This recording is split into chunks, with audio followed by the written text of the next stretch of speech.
विरोधकांचं सध्या विधिमंडळाच्या पायऱ्यांवर आंदोलन सुरू आहे आणि या संदर्भात अधिकची माहिती देत आहेत आमचे प्रतिनिधी कुणाल भोईटे। कुणाल, नेमक्या कोणत्या मुद्द्यांवरून विरोधकांचं आंदोलन सुरू आहे?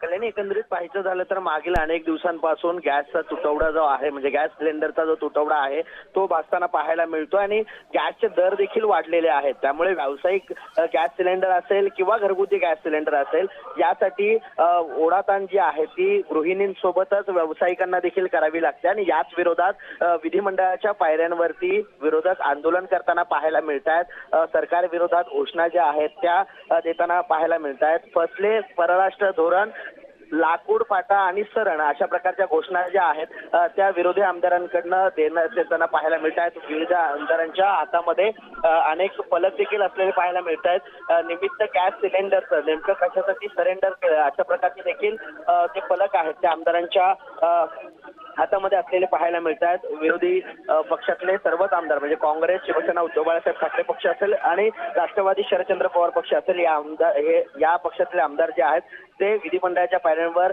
आंदोलन करताना पाहायला मिळत आहेत। त्यामुळे सरकारला घेरण्याचा हा प्रयत्न आहे। गॅस सिलेंडरचे भाव ज्याप्रमाणे वाढत आहेत किंवा गॅस सिलेंडरची ज्या प्रमाणात तुटवडा आणि कमतरता राज्यामध्ये भासताना पाहायला मिळते, अशी परिस्थिती येऊन ठेपलेली आहे की 70 ते 80% जे व्यावसायिक हॉटेल्स आहेत किंवा मॅरेज हॉल आहेत हे बंद होण्याच्या मार्गावरती आहेत, कारण गॅस सिलेंडरची कमतरता आहे। त्यामुळे या सगळ्या संदर्भामध्ये विरोधक जे आहेत ते विधिमंडळामध्ये आक्रमक झालेले पाहायला मिळत आहेत। कल्याणी, नक्कीच कुणाल, धन्यवाद या सगळ्या सविस्तर माहित्यांसाठी। तर विधिमंडळाच्या पायऱ्यांवर सध्या विरोधकांचं आंदोलन पाहायला मिळतं।